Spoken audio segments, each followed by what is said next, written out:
Gunslinger, Sword Metal, Royal Guard, Sword Metal, Gunslinger, Sword Metal.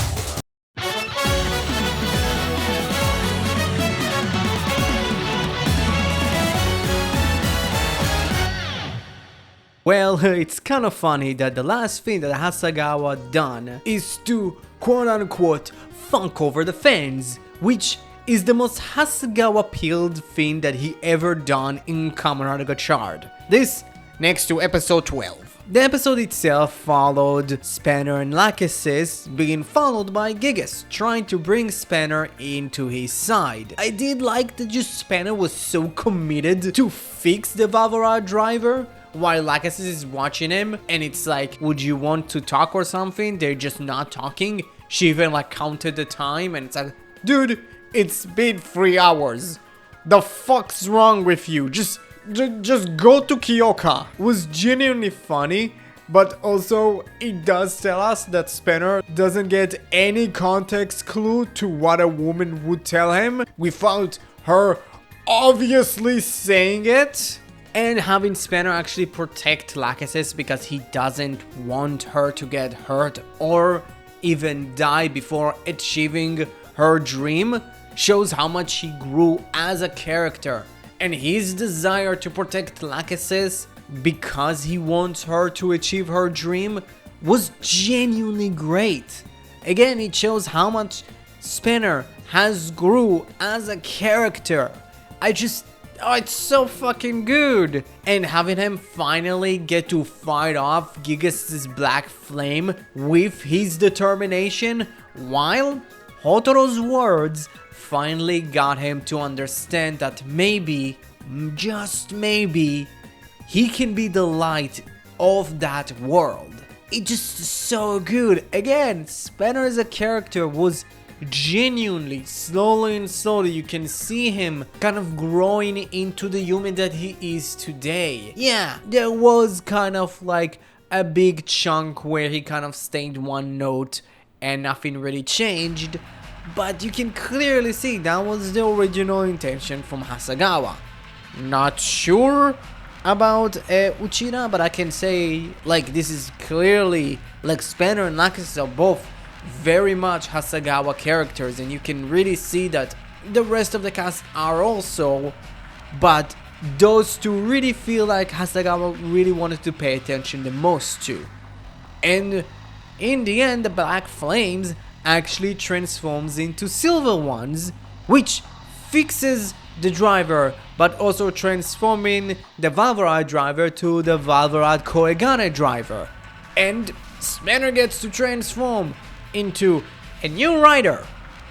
Fuck this shit, that's Spanner's final form. Because like, you're now telling me that each and every time that like, well, it does tell us, which does kind of work.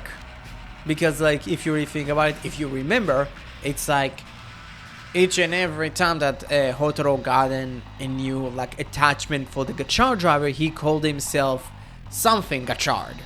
It's better than what Gitz did. I'm sorry, I don't give a shit. So yeah, like Kamen Valvorad Koegane, like he gets to fight Gigas and defeat him, and even like Gigas, like, you're surpassed me, you're better. Like that was like so cool. Again, it fucking shows how much even Gigas grew as a character, actually admitting defeat. Ah, it's so fucking good, I love this. This was like genuinely a really cool fucking fight scene that showed how cool Spanner can be. Kind of wish that he was kind of as good as he is right now.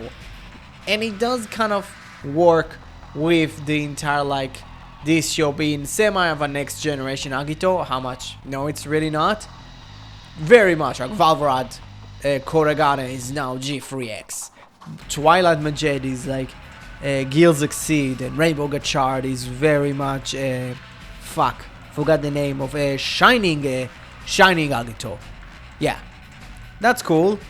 I just loved it. Like, I just love the build up for pretty much the debut, with having Koloff getting to talk to Lachesis and telling her how much it really mattered to her to bring the family back together. You can clearly see, even by the end of the episode, and in that point too, she transformed into a human before, like, Lachesis. Like, you can clearly see that, like the way she's emoting. Hey, like, I remember seeing her bleed.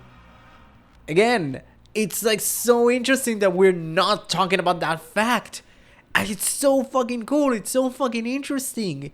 And having her fight Gigist for like a quick beat was like really cool. How much it would have been cooler if she actually got to transform into Dread type 3. And it is going to be kind of interesting because kind of, you know, Garyon let her go to see what the show is going to do with Koloff by the end of the show.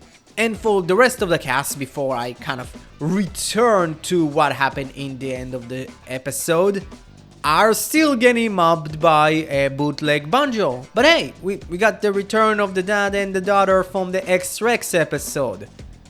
But in my opinion, my favorite scene was this very intense kind of standoff between Garyon and Hotoro, where we can clearly see like the show is trying to kind of tell us, hey, Hotoro and Garyon have two opposing ideologies. He even has an opposing ideologies for the rest of the kings. Like, if you look at it, it kind of makes sense.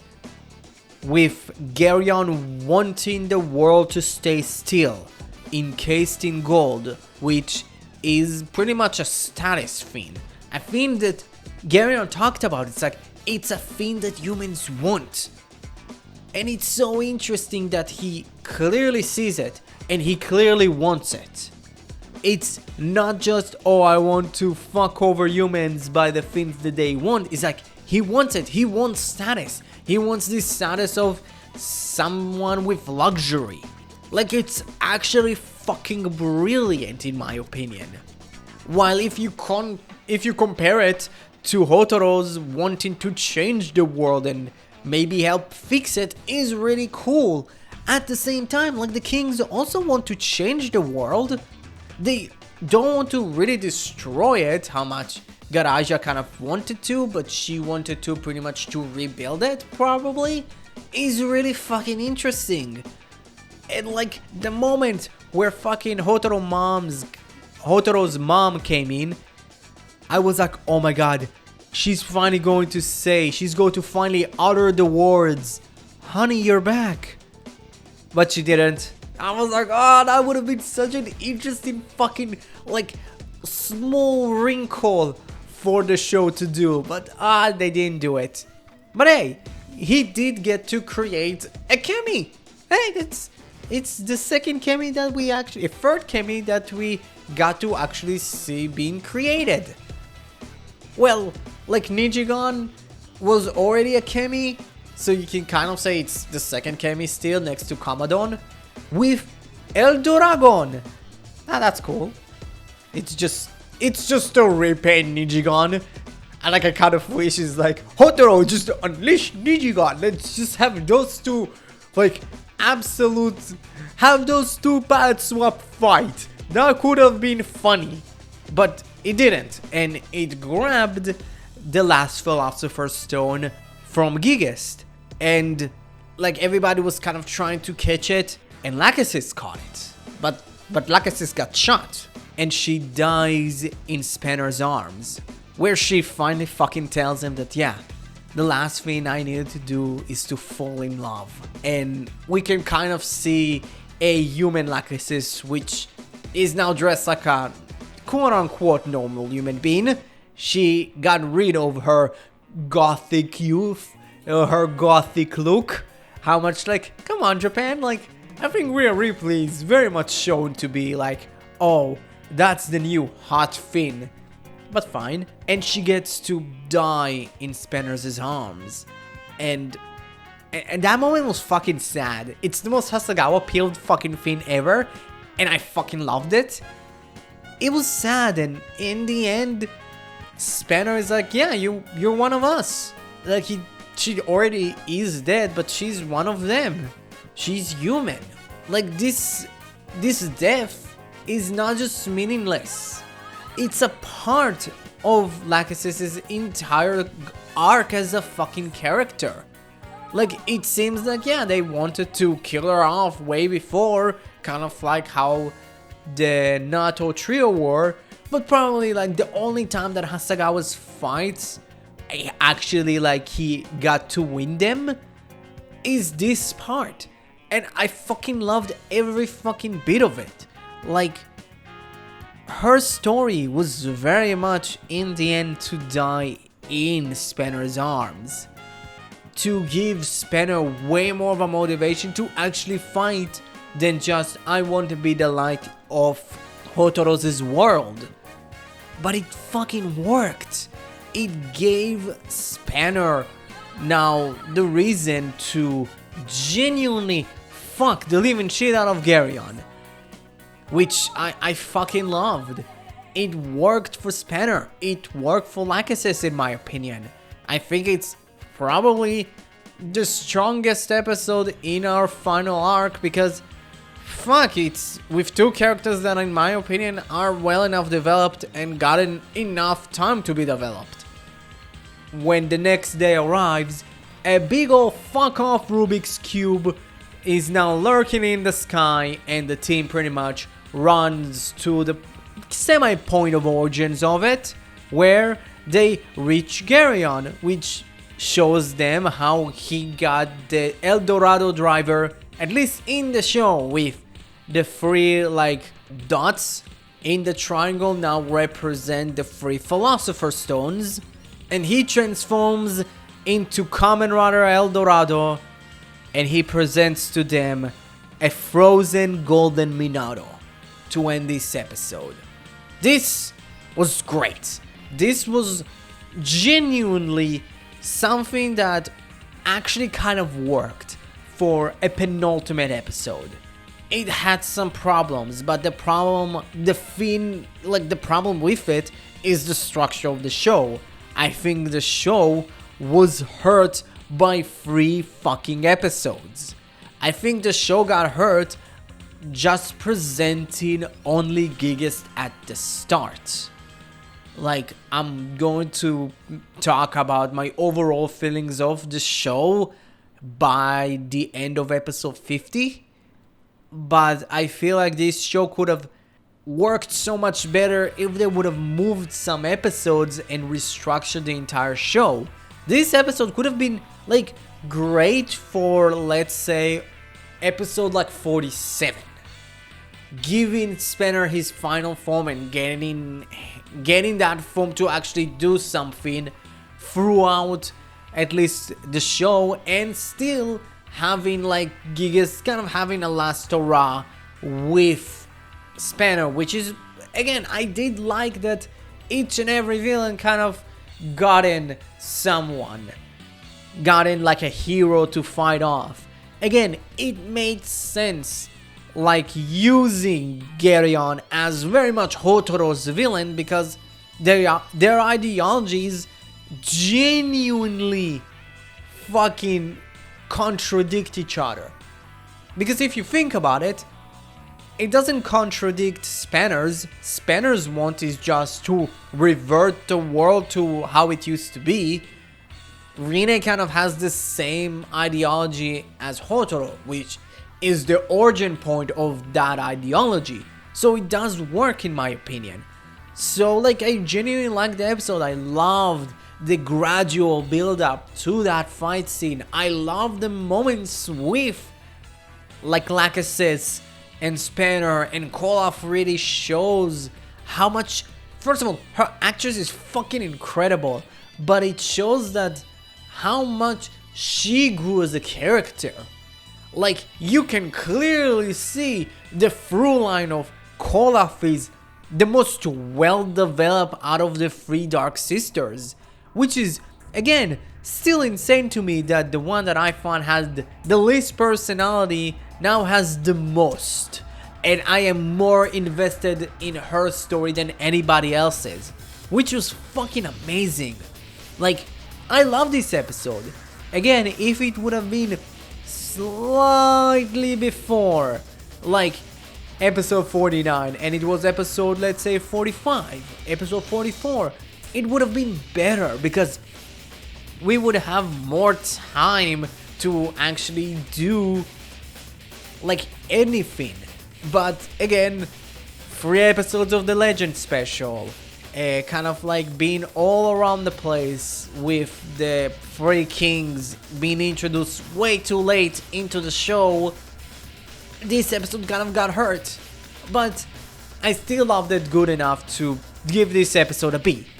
Now, let's talk about the 2 new writers that actually were introduced to us. Let's start with Kamen Valveral Koregane. I actually really like it. There is something about that suit, that silver, it just fucking works. And oh my god, I fucking loved it. Like, I don't give a shit. And it kind of being a kid batch of like a bunch of different suits, but it does still work. Like, I think it's supposed to be like, I know it's a Cross-Zed's fucking like undersuit, because you can see like the palm like circles, and people were like complaining about how the fuck they're going to use them. It's just going to be a detail that's never going to get used. But in the end, he's just like, I'm going to shoot lasers out of it, which is cool. I don't care. I love the color combination. I love the chest space. I think it's supposed to be, I think, one of Geo's like armors, while like having him pretty much dual wield like 2 Valve Rushers is cool. Like, I like the color scheme. It's actually like really fucking cool. While Kamen Rider, I think it's supposed to be Eld, so it's not El Dorado, it's just Eld. Like, I don't know. I don't know what to think about it. Like, I'm genuinely, I'm not sure what to think. It's another reused Geo suit with the undersuit of Oma Geo. No, Geo Oma. With, sadly, I'm saying sadly for the right reasons, Rex X, your parents, the parent and the daughter returned, but the suit of that episode died. You can clearly see it's Extra X's suit. You actually can see like the point where you can see like Gotchard's like furnace, which is kind of cool. It's a nifty little detail, but it's such a weird suit. Like, I don't know. I think like the original like one, I don't remember how they call it. Maybe this one was El Dorado. Like, genuinely was that one El Dorado? And like, oh, okay. Oh, so the movie like version was Dorado. I think the Dorado suit looks cooler. I genuinely think like the color scheme and specifically the undersuit is so fucking cool. Like, this one is, in my opinion, kind of too busy. It's too many fins like on one fin. It's too many like color schemes. It's like the pink, but also there is like red and also like blue and black, and it's like decide on a color scheme. Like, decide on one and then create a suit. Like, that's my biggest problem, in my opinion. But yeah, I enjoyed the episode. I felt like, again, it could have worked if we just switched a few episodes with each other and pretty much bumped the entirety of the 3 kings arriving at the same time and getting them to have something to do earlier in the show than just the late 40s. So, what you thought about Gotchard episode 49? Comment below, let me know. I said in my community post, I am kind of worried that the last episode is going to be solely written by Uchida. Like, I get it, Uchida wrote some good episodes. I'm not saying Uchida is entirely a bad writer, but I'm not sure about this. But it is directed by Ryuta Takeshi, so I'm like, okay, he wrote some good episodes of Gotchard, so like I can maybe say that he maybe could have helped him, but I'm not sure. So yeah, tell me what you think about this episode. Are you excited for next week's finale? Yeah, comment below, let me know. I hope you enjoyed the video. If you did, subscribe, help that subscribe. If you did, help that subscribe button become a subscribed button. Please. So don't forget, you're the only one that can prevent forest fires. Thank you very much, and have a great rest of your day. Bye bye.